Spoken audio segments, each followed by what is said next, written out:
See, Indonesia is not of the scale of China and India. And I think some people argue that India and China are so vast, you could almost consider North China, South China, East China in different parts as well. But because Indonesia normally gets lumped into ASEAN, right? Then people think about, well, I don't want single country risk with a country of this size. And so that's where the differentiation came out. But nonetheless, this is our thesis, and we believe that the last 10 years have proven out that thesis. So we continue to double into that thesis. Again, we've invested in companies that are regional, that come into Indonesia. Welcome to Analyse Asia, the premier podcast dedicated to dissecting the pulse of business, technology, and media in Asia. I'm Bernard Leong, and Indonesia is the new China. How do we understand the Indonesia startup and venture capital ecosystem? With me today, Adrian Li, founder and managing partner of AC Ventures, to help decipher this and at the same time provide a broader perspective to the Southeast Asian market.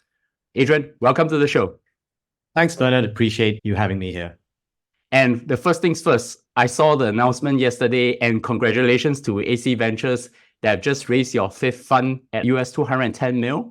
And you have a pretty impressive portfolio. You have Customs, Zendit, and CoinWorks, right?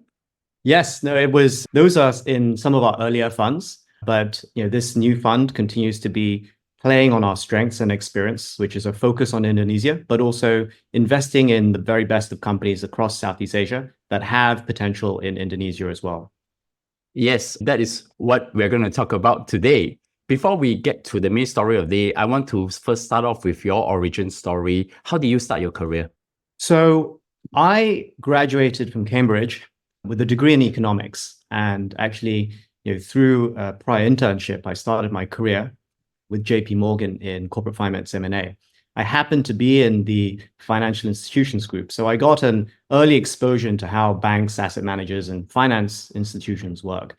But after several years there, I really felt that it wasn't my calling. I'd always been entrepreneurial in nature, having tried at starting a couple of companies while at university, which failed miserably. But decided that going to do an MBA for a career switch would be the right move. Actually, one of the really helpful things in applying for MBA was taking some time to think about what I enjoyed doing, where my strengths lay, and what I wanted to do in the future. And in particular, the essay that I had written for my admissions process to Stanford GSB. And through that introspection, what I'd figured was that I wanted to be an entrepreneur, but also in the future to be an enabler, an empowerer of entrepreneurs. And that meant investing in companies at an early stage, preferably in technology. I'd had an early exposure, and I was an early adopter in internet technology, because those were businesses I believed could have huge impact, especially in emerging markets. So that was back in 2003 that I'd written an admissions essay. So anyway, fortunately, I was admitted to Stanford GSB. So I did initially think that I'd be a consultant prior to being an entrepreneur. That was the roadmap: be a consultant, get some experience how to build or run a business, start a business, and then ultimately start a fund. I did not get an internship or any job with a consulting company. And actually, while I was at Stanford, I met my co-founder of my first company on campus. He was an undergrad. And we were both fascinated about the potential of internet technologies to create a more immersive and adaptive learning experience for languages. So I spent more or less my whole of my second year working with classmates, working with this undergrad on an idea that would eventually become the blueprint for our first company. That company was called Adapted. What we did was we married a virtual call center model, which was popular in the US at that time, helping people who work from home to provide voice services online, and use that type of infrastructure, that network, to give live on-demand, scalable, one-on-one English lessons to students in China. We had recognized that while English was widely taught in China, many students couldn't speak fluently, and this hindered them when it came to their examinations, particularly around spoken examinations for IELTS and sometimes TOEFL. So this was in 2006. So this is when the first iPhone was being released. So this is quite early on. It's not like everyone had smartphones. So when we started that first business, we literally had people set up in internet cafes with fixed line phones and a virtual screen in order to communicate with the teachers. But we raised some angel financing, some venture financing. We built the company over the next 5 years, ultimately sold the company to a private equity-backed business in the US. And that was my first experience a real experience as an entrepreneur, particularly in tech. Mm. So moving on from there, I spent about 6 months with that acquiring company before I was contacted by the Rocket Internet, or at least the people who are building Groupon in China. They were looking for experienced technology operators to join them. I'd met with them, but felt that at that stage, Groupon China had grown already in just a few months to 1,000+ people. Wasn't the right place I wanted to spend my time. But in that process was then introduced to Oliver Samwer and also a separate project that they had started up called Iridzu, which is an accommodations marketplace in China. So I worked with them over the course of almost 12 months as CEO, building the business. We were the very first company. And actually, we had received by that 12th month an acquisition offer for that business. Unfortunately, it did not go through for various reasons. But in that space of time, I'd actually started traveling to Southeast Asia. And so this was 2011. I'd met a lady from Indonesia, Surabaya, who's now my wife. And in that, in visiting her, I realized Southeast Asia, which is where my heritage is. My mother's from Malaysia and my father's from Hong Kong, and I'd spent a lot of time in Southeast Asia growing up. There was incredible potential, particularly in Indonesia, given its size and scale and strong demographic fundamentals. And that many of the digital companies, business models that I had seen in China had yet to really gain scale and start. So I remember going to the very first Tech in Asia. I think it was one of the first Tech in Asia conferences in 2011 and in Jakarta, and meeting with the founders of Tokopedia, Traveloka, and thinking, wow, these businesses are just getting started. What a remarkable opportunity to take what I've seen and learned and hopefully be part of this growing digital ecosystem. So I moved in 2012 from China to Southeast Asia, initially with Rocket Internet. But it wasn't long before I played a part in co-founding a couple of businesses. But by 2014, had focused then on building my first fund, known as the Convergence Ventures Fund, which from that date to today is about 10 years now. So it's a decade in this business. Yeah. I was ensuing years, that first one was 30 million. We deployed in a number of companies which you had mentioned. We were early investors in Zendit and Qasim, some great fintech companies as well in Indonesia, Julo, Coinworks, amongst many others. And by 2018, I was thinking, were there ways that we could scale this business faster? And when it comes, even when we evaluate companies, it really comes down to team and partnership on how you grow any business. And fortunately, in coming to Indonesia, I'd gotten in touch with a classmate, Pandu, who had overlapped with me at Stanford. And he had started a fund with his partner, Michael. And through a number of conversations, as well as doing some deals together, in 2019, we decided that it would be in our mutual best interests to combine. And hence, their firm and my firm, Convergence, came together to form AC Ventures. Okay. 2019. That's how AC Ventures came about, because I hear the merger story through Helen, who I have on the show before, but now I get why the A and the C put together into one there. Yes. And so that is the entire story, how AC Ventures have started. So one question I probably ask, since you have a career journey of being both an entrepreneur and now a venture capitalist, what are the lessons that you can share with my audience? So I think as I reflect on the last decade of investing, I think a number of things come to mind. I think the top level, when we're asked this question in general, right, there are three key things that we're looking at when we evaluate any company. One is the founding team, right? Second is the business model and the market and its total potential. And then the third, obviously, is the traction and the trajectory of the business. What helps validate that this is obviously the right team and also the right business for us to be investing in, and is it the right stage? After all that, then comes the valuation and other aspects of an actual deal. I would say that there are a couple of areas which I think are very key, particularly when it comes down to a venture business. I think it's easy to say that, certain market can be very big, but needing to drill down really into the accessible market and the market readiness, and that sometimes is to do with timing as well, is really important. Because in the end of the day, if you're in a small market, no matter how well you do, it'll be still a small market. And the times where companies have broken out is because they've actually created their own market, expanded their market sphere. But it's hard to underwrite for that at the beginning, right? Fortunately, being in a catch-up market like Indonesia, we're not normally inventing new markets, right? But we can learn from and evaluate what have been the experiences of companies in more mature markets, be it China or India or elsewhere, and try and apply that time warp investing thesis to a market like Indonesia. That's one, right? Really understand the market and the timing. And I think the second always comes down to the team, right? I think that many investors often say that the founders, the team is, really important, it's most important. But I think for us, it's really critical to go down one level deeper. So what does that mean, right? One of those aspects we talk about is founder market fit, right? Why is this the right team and the founding team to be executing this product at this time?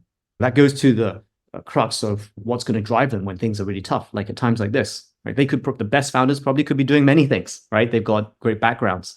What's going to make them stick and figure things out? But again, I think it also goes down to another level, which is also the characters of these founding teams, how they complement each other. Many of the companies in Southeast Asia are not what you would say pure product companies. Say it's not like a Google or Facebook. You build a fantastic product, right? And the compelling value of that product draws users into it, right? And maybe you're even in the US managing just large teams of engineers, right? And you're an engineer yourself, you're a coder. It seems that many of the businesses in Southeast Asia require much larger operational teams.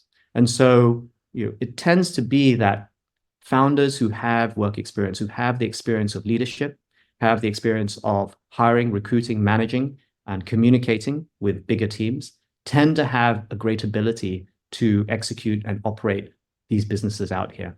And so when we take a meeting with a founder, of course, we may have questions about business, the market, much of which we may have done prior research anyway, right? And we're just trying to validate and cross-reference. But then it really goes to trying to evaluate the founder and the team, right? Much like a headhunter is trying to evaluate the CEO of, when they're trying to place a business, right? They're trying to see they have the skill sets, right, to be the right leader and entrepreneur to drive this business. And that's, one of the things I think is really important that sometimes is overlooked. Interesting lessons. And so the way how you were thinking about in terms of how you index the traits when you come to finding founders and early startup teams on deciding how we should invest in them. So I want to go straight into the subject, which I want to talk about the AC Ventures and also the venture capital outlook in Indonesia. So I think probably given that it was a year ago that I interviewed Helen on the show, so I wanted to ask you, can you give a very short overview of AC Venture, I think specifically the investment thesis, and how do you all think about the Indonesian market? Right. So, right from the beginning, AC Ventures was always indexed towards the Indonesian market, right? When you look at the demographics of Indonesia, 280 million people, young and fast-growing population, almost 50% coming into the kind of the mass affluent class and consuming class, the fundamentals there are extremely strong, right? And if we try and forecast where we'll be in, say, 10 years, we're expecting that annual growth of 5%, GDP per capita may triple to almost $12,000 per capita. And that's a really meaningful size economy. And zooming all the way to 2050, Indonesia could be the fourth largest economy in the world. So obviously there is some huge potential in this market of Indonesia. And so we believe that if you're going to address Southeast Asia at one point with a winning company, you start in the biggest market. This past decade, that thesis, that hypothesis has helped prove itself out because Indonesia has been the market that's produced the most, let's say, billion-dollar businesses or very large businesses. And businesses that are outside naturally have to have a huge presence in Indonesia as well. Being a catch-up market, we're not looking to invest in the innovation frontier, right? You're not going to find the next newest technology being built out of Indonesia. However, you will find that there are business segments where enabling technologies used by businesses in many different industries can create better business overall. That is cheaper to run, more efficient to scale, and hopefully more profitable too. And these can beat out incumbents and become the winners of the next generation. Okay. In the past 10 years, we could very much look at all these internet and mobile type of companies, which we've seen emerge in China and India, and apply this type of playbook, investing in early stage. Many of the companies that we have backed to date, you could find some analogy to them in more developed markets. For example, Zenit, payments business, proven around the world. Now you've got something like Stripe, and it's similar to that in Southeast Asia. And whether you're talking about Julo as being a consumer lending company, of course, there are examples of consumer lending companies that have gone to massive scale in more developed markets, Latin America, for example, as well. But I would say that window to follow that playbook is shrinking, right? Because many of the things that have been backed in more developed markets and been applied to these catch-up markets have been done, right? And so they're going to be fewer.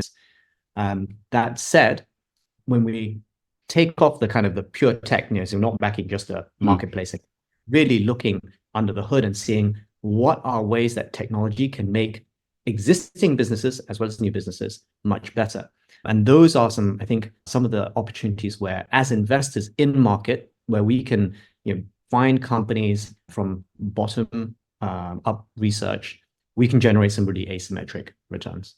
So I think it's a little bit like the China thesis. 20 years ago, they have now developed their own set of innovations, markets. I think the same is going with India and then Southeast Asia, only predominantly Indonesia on that. So my other question would be, what's a typical day for you as a VC? Well, I think as a GP of the fund, my day can indeed be quite varied. But if we high level split out the typical responsibilities of a GP, it would go into kind of 4 components, right? Of course, one, we're doing investments, right? And so we might be meeting with prospective companies, looking at leads, looking at research, generating investment ideas. When we're doing it with the team, might be attending conferences. But basically, we need to expand our worldview to understand where are there opportunities to invest. I think second, obviously, we have a portfolio. I sit on several boards, accessible to my portfolio founders at any time. And we have regular set times to catch up and talk, even outside of the board meetings, really trying to help support the business. Of course, we also have our investors. VCs are fundraising, obviously on cycles, but also LPs, the limited partners, investors in VCs, are one of our core clients, founders and also the investors in the funds. So going to conferences where we can meet new LPs, catching up with our existing LPs. Some of them invest as well so that they can have opportunities to invest directly. So showing them opportunities, there is a whole bucket of work that goes on there. And last but not least, again, as a GP, there is the management of the firm. The VC itself is a firm. We have grown now from 10 people to over 40 people in three different offices across Southeast Asia, primarily headquartered in Jakarta, but managing the team, working with the team, building the business, making sure that AC is well aligned in terms of our own OKRs and goals for each year. That's the 4th part. So in the earlier part of the conversation, you talk about the startup team, the timing and the market as one of those things that you index for. If I were to reverse the question and ask you, what are the red flags that would deter you from investing in a company? It's a great question. When we meet with founders and you're trying to assess character, right? We want and bearing in mind the very best founder, if you look at great companies, everyone comes with their different kind of advantages and flaws, right? So it's hard to say that this is a cast iron way. And if you did, then venture probably would be easy because everyone would just follow a simple checklist, right? And humans, even then, are obviously the most complex, one of the complex people to understand, right? So when it comes to red flags, we really look for people who are open-minded for learning, right? This idea of strong convictions loosely held comes to mind, where as a founder, of course, you're normally going up against many naysayers, right? People who don't believe it'll work, or don't believe that you're the right team or you have the right traction, or so on and so forth, right? And so there is value in obstinance and determination for sure. But you need to be a sponge. You need to be able to absorb information, interpret it, and apply it. Because if something is not going right, you can't let your ego or your just being or stubbornness get in the way from making the right decisions. So we do like to see founders who are humble enough to be able to understand and take that learning in, change course, and iterate and adapt where necessary. But one of the red flags is that maybe an ability to take feedback, an ability to learn, an ability to have that open-mindedness to take on ideas and incorporate them into kind of the next steps. So we met during the XA Network AGM. So we have this interesting panel, and there was this question that I brought up. I thought it would be interesting to ask it here. So we chatted about the startup class of 2021 versus the startup class of 2023 in Southeast Asia. I think I'm going to pose this question. What are the differences that you observe, and how well do you think that these two classes will perform for the Southeast Asian VC funds in the future? So, I think there are a multitude of factors that come into play here, right? I think we've seen, first of all, on a very macro scale, a correlation between times of scarcity and challenging times will breed better companies. But there are many kind of factors that all come into play here, right? I think let's first talk about the team and the founder. Of course, you get great teams that come out and times when when times are good, right? But when times are bad, it takes an additional level of filter, almost a self-selection process of someone who has so much conviction, either to leave a stable, well-paid job, right, or to take that leap into going to start a business, right? So that additional filter will help support, for some good quality, really good quality teams to come out, right? You may not have as much of a funnel, right, because it's a more difficult time to come out and start a company, but you'll get maybe a more select group that come out and build businesses. I think the second is thinking about the types of businesses, right, that are being built. So, again, when times are good and money is easy, right? Yes, ambitious ideas are being floated, but what we've seen in the past decade is that some highly capital-intensive businesses, even some which don't have terribly good margins but huge market size, all get born, right? And these are businesses that, in these types of challenging times, you probably won't see.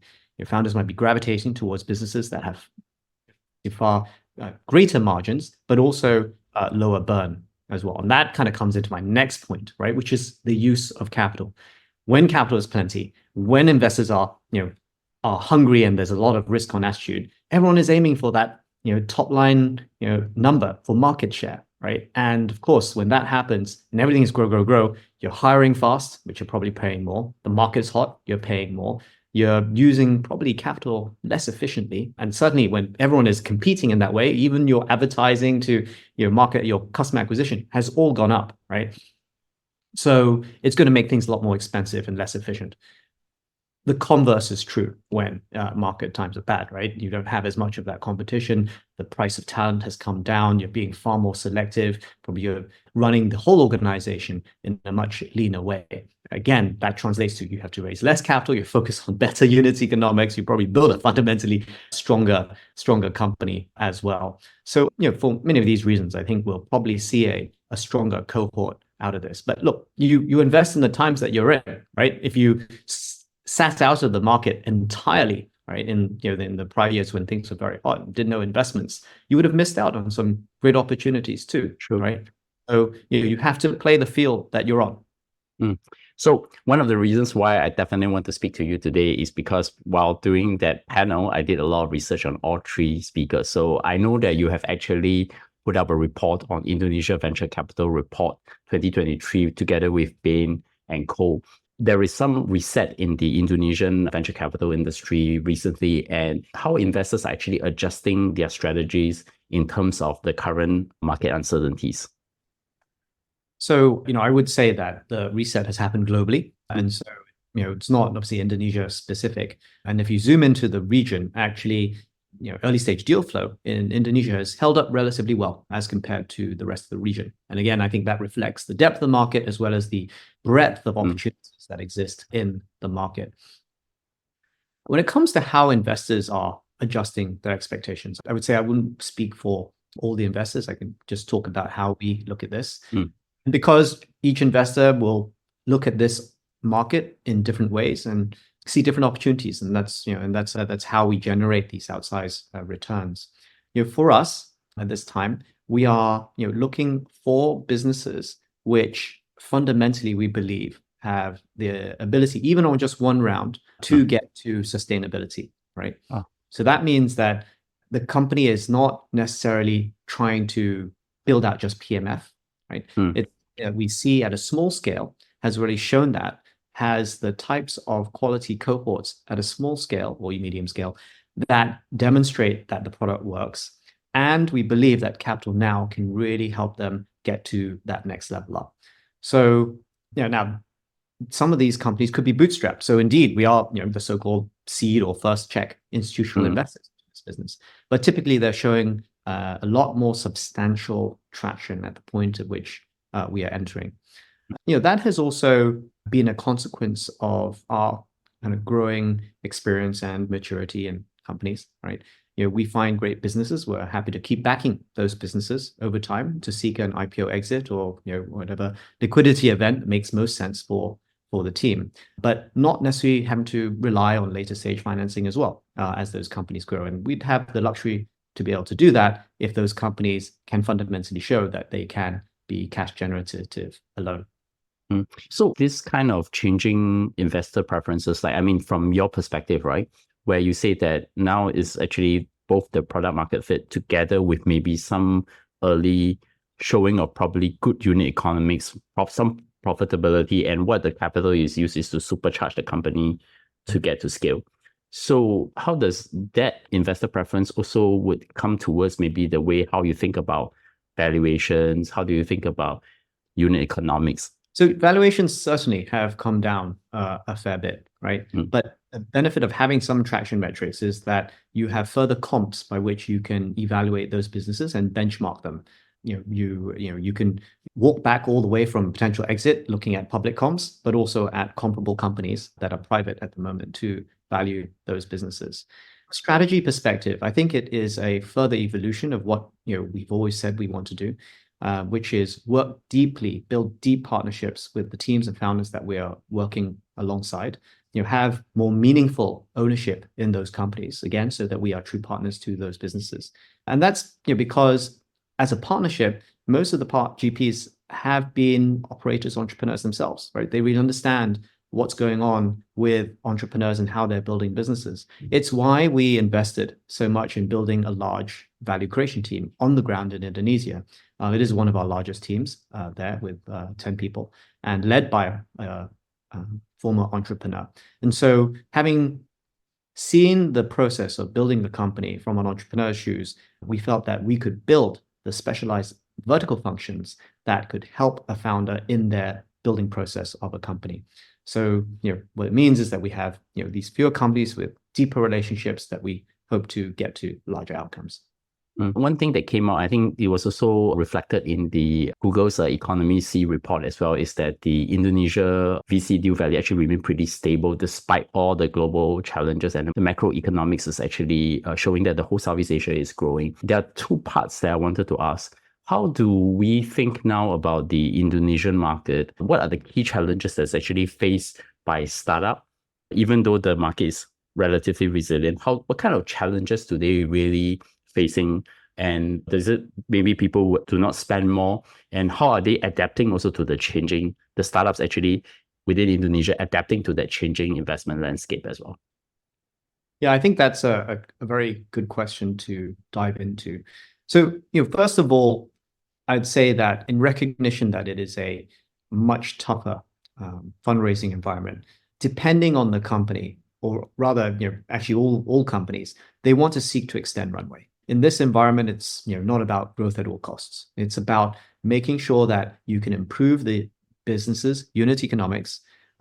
It's not possible that all companies will get to cash flow positive, but you can certainly pare down the excesses in your team, and maybe you can extend runway by 50% or double, sometimes even triple, right? Depending on how much bloat there might exist in the company, right? So cutting down costs, extending runway, and zeroing in on unit economics certainly has been number one in many founders' minds and been implemented in a fair number of companies. That's also a reflection of knowing that the economy goes in cycles, right? That wasn't the first, let's say, hype cycle that tech has gone through. It won't be the last hype cycle that tech has gone through, and this is not the first kind of nadir in the cycle that we will encounter, right? So, if you can extend your runway, at least get to a point where risk-on sentiment is a bit more prevalent, then they could raise money again at a later time. So, I think this is a great time for founders to really not be looking outwards and say, how am I doing my competition? Like, how much market share am I getting? But zero inwards, right? Be introspective on their businesses. Am I right-sized for where my business is at the moment? Is fundamentally, each of my business lines working? Should I just be focusing on this one product, right? Because that's the one that works, and the other ones were actually add-ons as we try to pursue growth, right? And I think the best teams will be ones that will use this period to sharpen up their businesses, and those with a capital advantage, because some companies actually end up raising a lot of money in 2021 and they sit on enormous sums of money, could use this time as a way to consolidate their position as a leader in their industry, and even pick up some companies at distressed prices too.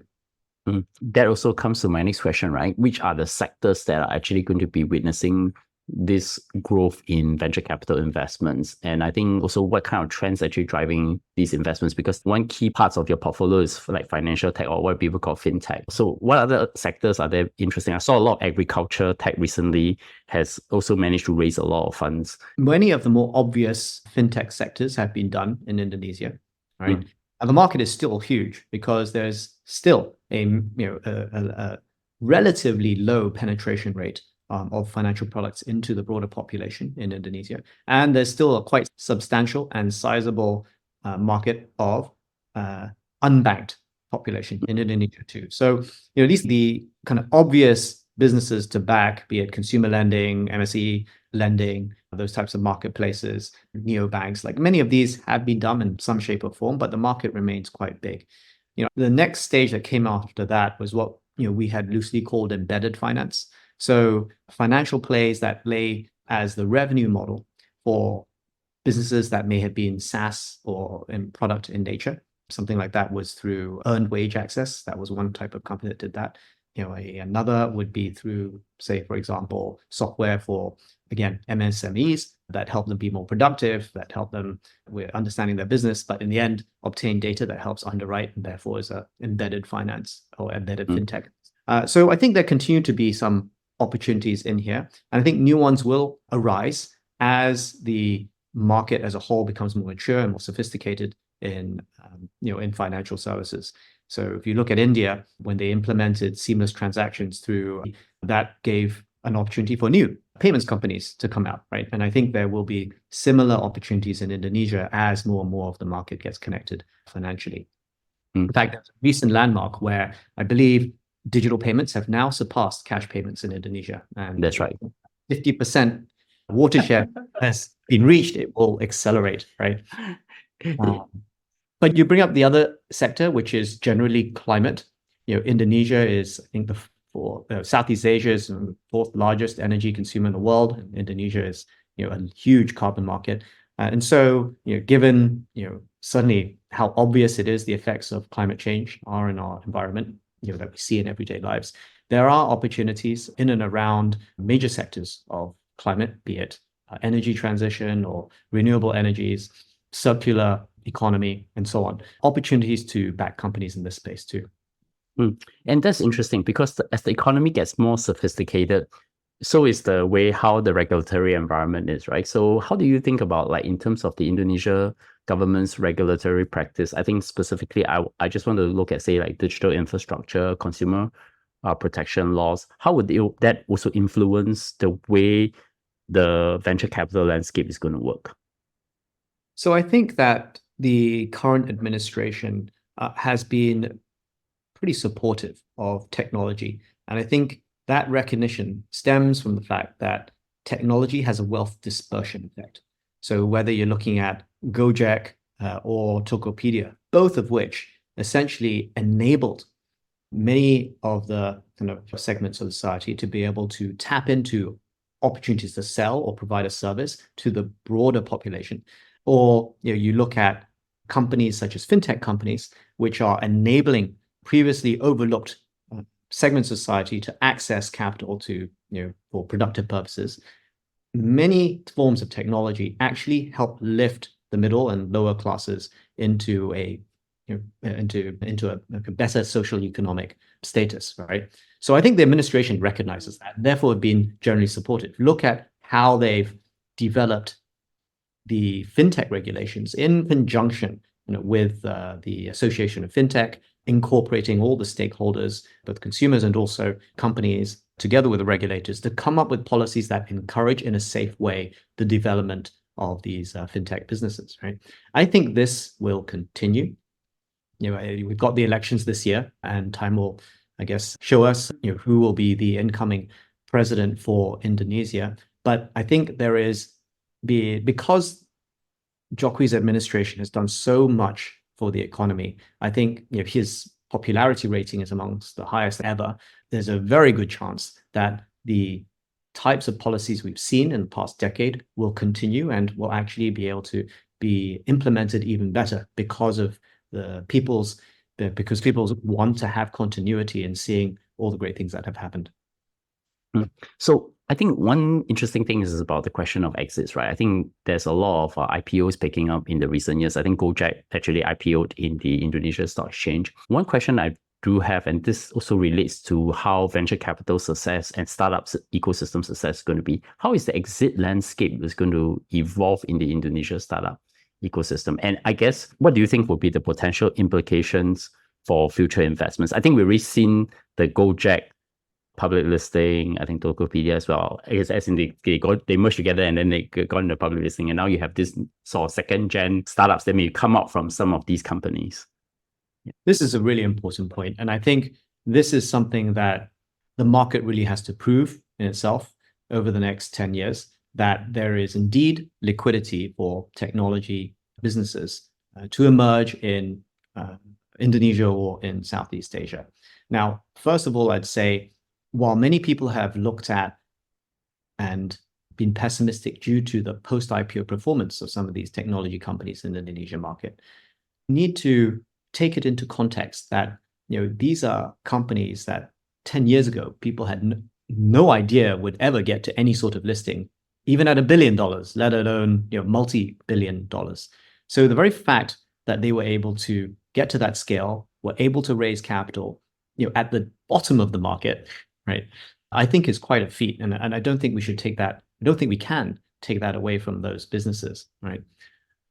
But is the IDX still a, relatively speaking, nascent listing destination? Yes, it is, right? It's not as developed as India, it's not as developed as certainly more developed markets listing destinations. It's because the retail market investor base is still small, like 1 million or so, but it has grown, right, and will continue to grow as the market becomes more sophisticated. There are a growing number of institutional investors that are coming in and greater global recognition of IDX. And there are some structural issues, such as, I think, adjusting the free float minimums and encouraging liquidity that need to be done in order to encourage the growth and adoption of investing into the IDX. Now, having said all of that, Indonesia as an IDX listing destination was, I believe, amongst top 5 last year, right? Especially off the back of companies which were cash generative and in interesting areas of renewables, resources, and mining, right? So I think that fundamentally, if a business is healthy, is a healthy business of its own, meaning that it's in a growing market, it's growing fast, it's generating healthy margins, it's there aren't questions on whether it's going to survive or not, whether it can make money, right? Then I think companies could even today hit the Indonesian Stock Exchange and have a healthy listing.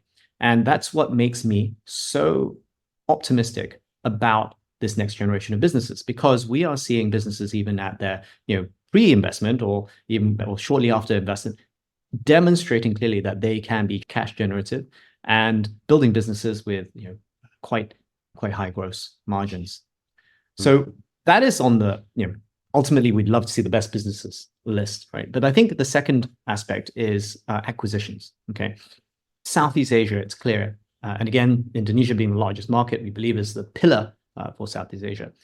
is one of the most strategically important regions of the world right now, especially as we consider its location, its geography, its demographic, and where it sits between the power axis of the US and China, right?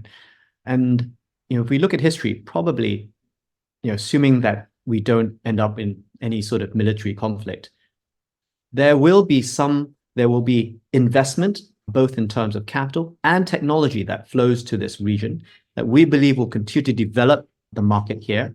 And as this market is so strategic, what we'll see is that mature businesses, be they come from North Asia or they come from the US and other parts of the world, they will come to look for interesting acquisition opportunities for this region. And again, if you have fundamentally better businesses which are profitable, which are sustainable, then they will only encourage more companies to be able to bid for these businesses. Right? So for those reasons, I think that the next decade will look very different in terms of how we see exits. And I think that having seen what's happened in the past 10 years, that helps us contextualize where we believe things will go into the future. If you think about the last decade, it's because we're living in what now the US VCs call a ZIRP era, which is zero interest rate period, right? So there's now a very popular term that they bundle around as such. What kind of trends would you think now would happen to, say, the types and the size of the deals? Maybe in the context of early stage versus late stage funding? Because you mentioned just now, in order to get venture investment now, it's slightly different from last time. You need not just to show some traction, you need to show profitability, and hopefully this company can scale. And then subsequently, maybe they might even end up listing earlier than usual, like in the pre-internet days, I think maybe Web 2.0 era as such. Would they see that drastically change now, moving from one extreme, maybe moderated a little bit because there's still some expectation that interest rates will drop in the middle of this year? So first of all, I don't want to say what our position is to generalize for the whole venture industry. Certainly there continue to be great seed funds out there that will back ideas on a back of an envelope or PowerPoint, whatever. So it's just where we believe we are best placed to start our relationship or even engage through investing in a company. We will also still meet with companies that are at a seed stage, because again, we want to understand the journey, understand the ideas, and get to know entrepreneurs early. But it may not be the point at which we start investing into the business. So I think on a macro basis, there seems to be some consensus that there will be some rate cuts that happen towards the latter half of the year. That's been reflected in, for example, bond prices. But that's still a far cry from coming into zero interest rates, right? I think when you can put capital, in a fixed deposit and earn, 5 and a bit %, certainly that's going to impact where people think about allocating capital. And it definitely raises the bar if you're in alternatives in private as to what you have to achieve in order to be a credible and attractive alternative to that. But even if rate cuts, cut a point or half a point or something, still, I think it's not going to create a massive risk on effect on investors. I think that if you go all the way up, kind of upstream from the alternatives market, so that's your PE venture, part of where I think limited partners have constraints is that there has been a lower amount of DPIs that have been driven globally, right? Because there's just been no liquidity in public markets and acquisitions have also been slower.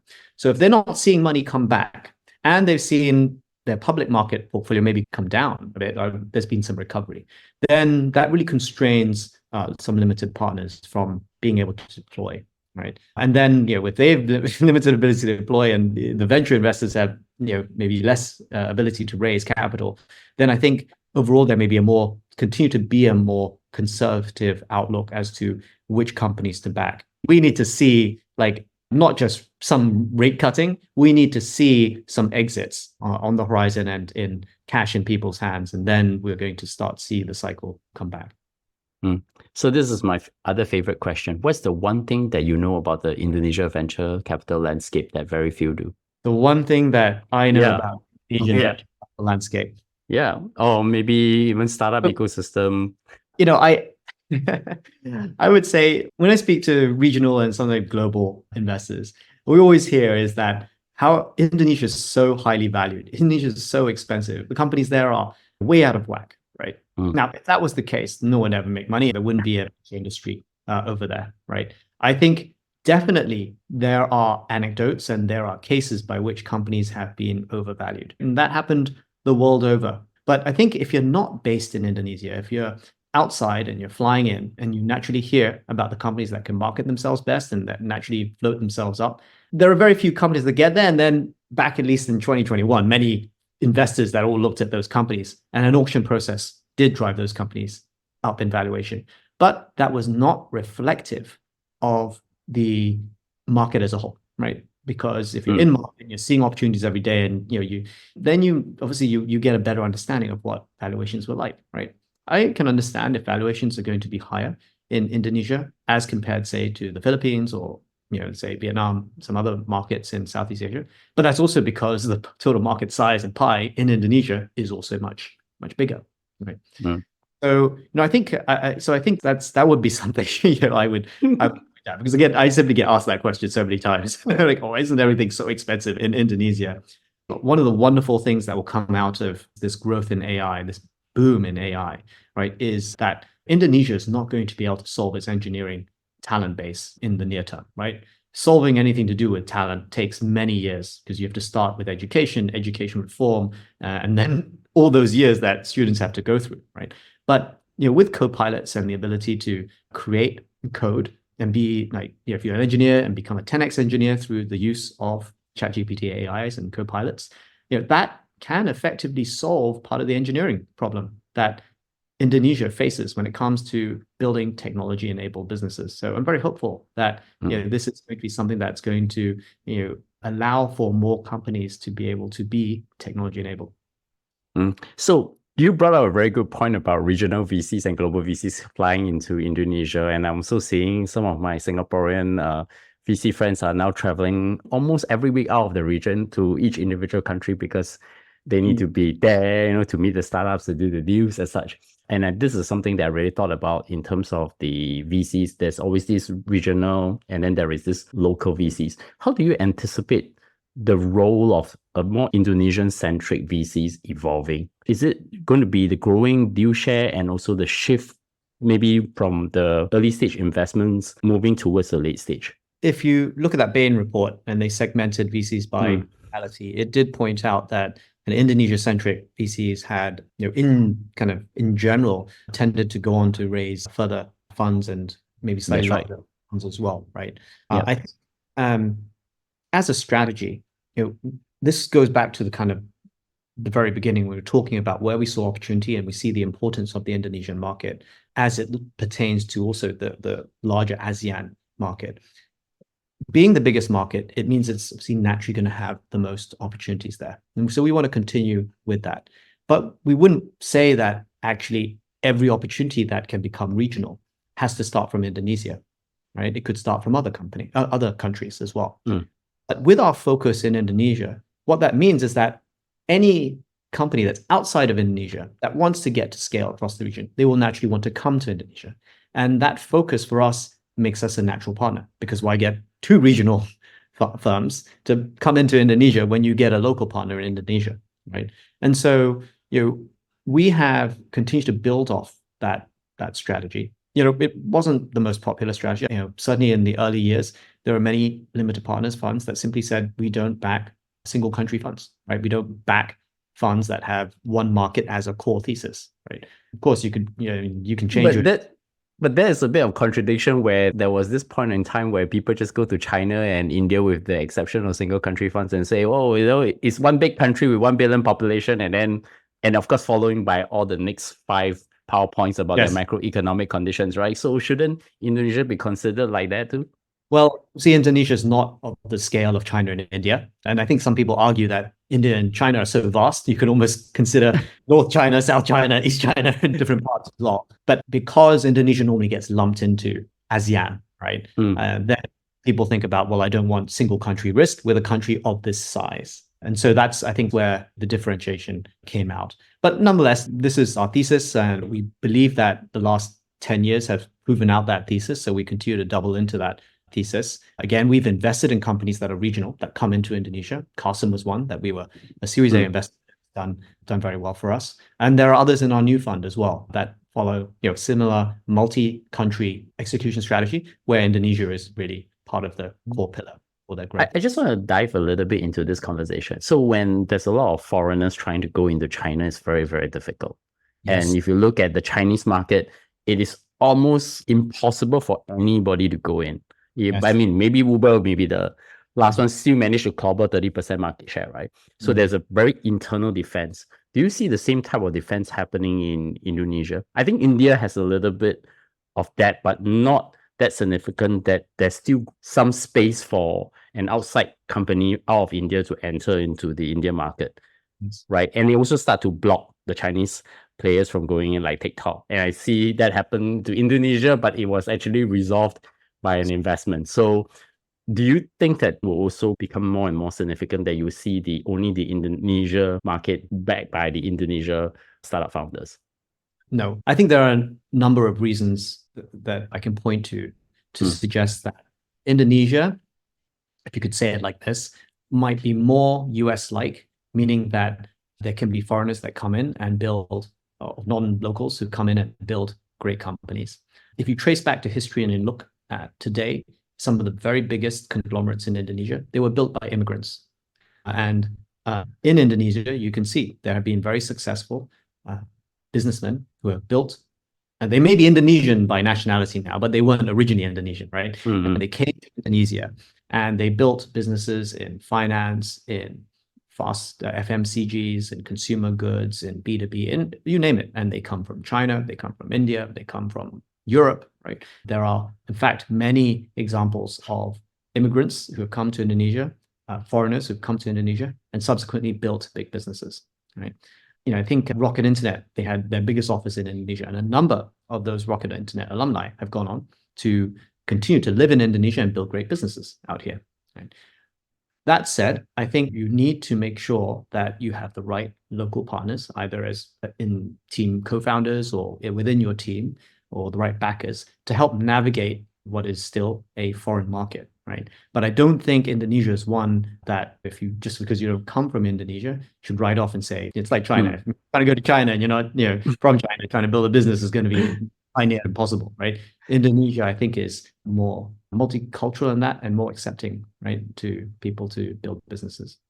I have two more questions before we get to the closing. What does great look like for AC Ventures from your perspective? To be philosophical about this, right? Whether we're talking about, great when it comes to what we're looking for in founders or what we're looking for our team, and even or looking at AC Ventures itself, I would point to cultivating character and one of open-mindedness and a really strong receptivity to learning and growing, and supporting that with the determination, resilience, and grit necessary to be able to do highly impactful things. So I think about that from the standpoint of AC as a culture and a team. I think about that in terms of what we look for in founders. And I think that, by living those types of characteristics, ultimately will, generate not just significant societal impact, but also significant financial return for our investors. Adrian, many thanks for the quality time you spent with me talking about the Indonesia venture capital landscape. And of course, congratulations on the fifth fund. In closing, two quick questions. Any recommendations that have inspired you recently? Anything that's inspired me recently?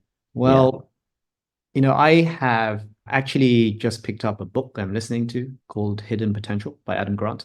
I've been trying to get my son, who's 10, to read it. And I think that some of the anecdotes here, some of the ways he challenges let's say popular held beliefs about what is important in order to unlock such potential are really insightful, right? And so I would encourage people to take that book and have a read and see if there are any ways that you can apply the learnings from that. I would like to add a recommendation that I did with my kids, and they actually asked me to read a letter every night. So there was this book called The 38 Letters by John D. Rockefeller to his son. Amazing. Surprisingly, my 11-year-old daughter and my 7-year-old, coming to 7-year-old son loved the stories in that book. Amazing. Okay, I will do Yeah. it. So maybe it's a good fun. It may be much more inspiring, actually surprisingly very personal, the way how Rockefeller describes his entrepreneurial experience that I don't read it in a lot of his biographies. Well, you know, related to that, early on, Mm. there's a book which we had frequent when I was in China building a company, and I was in a forum known as Mm. Entrepreneurs Organization. We often looked at this book called The Rockefeller Habits. Right? Yes. Mastering by Bern Vernish. Harnish. Bern Vern Harnish. Harnish. Yeah. Vern That Harnish, is correct. also an incredible book, right? Because you know it really. I mean, there are not many companies that employ these types of high frequency communication. And when it comes down to managing teams, it's about communication. And it seems like a hassle to have to have these daily stand-ups and so on and so forth. But it can make a real difference to how a company is run. Mm. And last question, how do my audience find you? I'm found very easily. My email is adrian@acv.vc. And you can definitely find us in all the other, from our YouTube channel, newsletter, all the way to all the podcast platforms, and definitely share us with your feedback. Adrian, once again, many thanks for coming on the show. I look forward to speak to you soon. Thanks so much, Bernard. Enjoyed it.